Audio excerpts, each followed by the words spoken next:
मराठी कला विश्वातून एक हादरवणारी बातमी समोर आली आहे। नुकताच सुप्रसिद्ध अभिनेते जयंत वाडकर यांच्यावर दुःखाचा डोंगर कोसळला।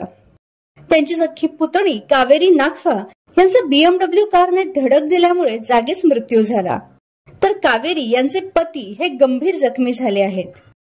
ही कार त्यावेळेस शिवसेना शिंदे गटाचे उपनेते असलेल्या राजेश शहा यांचा मुलगा मिहिर हा चालवत होता।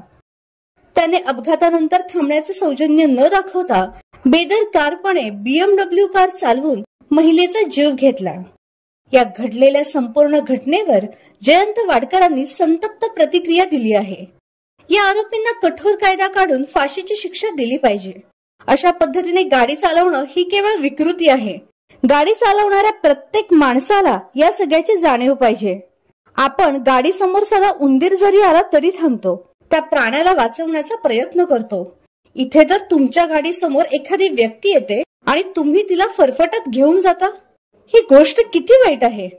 अशा संतप्त प्रतिक्रिया त्यांनी दिल्या आहेत।